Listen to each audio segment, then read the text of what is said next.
Thank you all for giving me your ears, and I'm really excited to give you a little 10,000-foot view of what I worked on.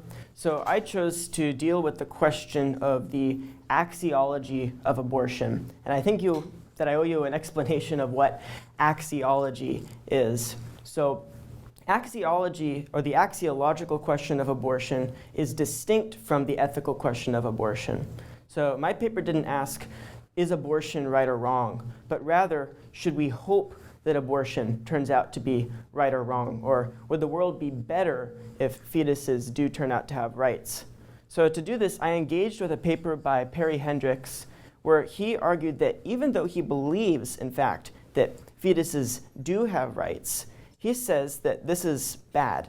In fact, it would be better if fetuses turned out not to have rights. So what I want to do is first explore Hendricks' case and restate what he argued. Then I want to take a look at how I handled that case in my paper. And then finally, one last application or an implication of Hendricks' argument that is, I think, rather significant and that warrants ignoring his axiology or eliminating it. So first of all, Hendricks, basically the core of his case is that if fetuses have rights, then that means that every time an abortion occurs, that rights are violated, and that makes the world worse. So his solution to this is it would be better if fetuses just didn't have rights, because then rights would not be being violated by abortions.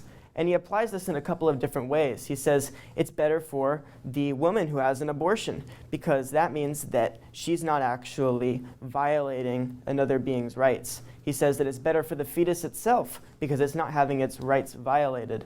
And he says even that it's better for the world from an impersonal perspective, that if there's a person who is dying, that's bad, and that decreases the value of the world. But I think that Hendricks makes a couple of key mistakes in his analysis of the situation, and the foremost of these is that it seems like he only weighs the bad of losing rights or having your rights violated, and he fails to consider the good of possessing rights in the first place. So what I did in my paper was primarily I set out a case as to why rights are good things to have, and in fact possessing rights makes the world better. So one way that I did this was I did a spin on the Rawlsian veil of ignorance thought experiment, which says, like, close your eyes and imagine before you were born that you can choose the world that you're going to be born into, but you know nothing about who you're going to be or where you're going to be born or what your life in particular is going to look like. And I say that in that scenario, we would still want to be born possessing rights, even on the possible world where we would be treated well whether we have rights or not. It just seems like possessing rights is something that's valuable. And another way to think about it is, what about if you have your rights violated? Does that seem to sort of outweigh the good of possessing them? But I don't think that it's right to say that having rights is good up until the point that your rights are violated. It seems like it's good to have rights even if they will be violated.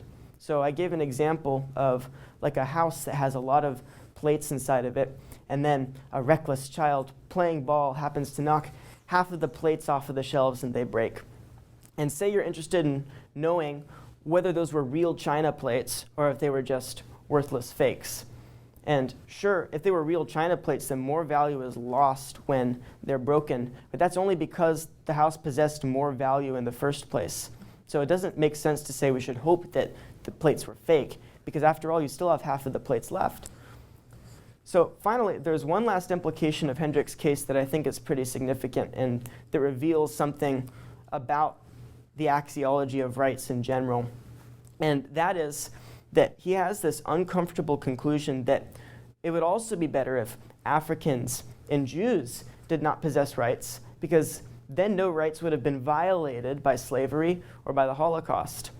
And he actually goes for it. He says that indeed the world would be better if that were the case. And he makes a move where he says that even though the world would be better, it doesn't make sense that we should hope for that to be the case, because we already know that Africans do possess rights, for example. But I think it's a little bit more complicated than that, and I don't think that actually resolves the problem for me. because that would have us in a world where we don't actually have that question resolved. Like, for example, reading about the Holocaust in the newspaper, that would still have us hoping that Jews do not possess rights. And that doesn't seem like a correct thing for us to hope. So I think that reveals a fundamental flaw in his axiology. And I conclude that it really is better if fetuses and Africans and Jews do possess rights. And we should always hope that persons possess rights. So that is my research. Thank you for lending me your ears, and God bless you all.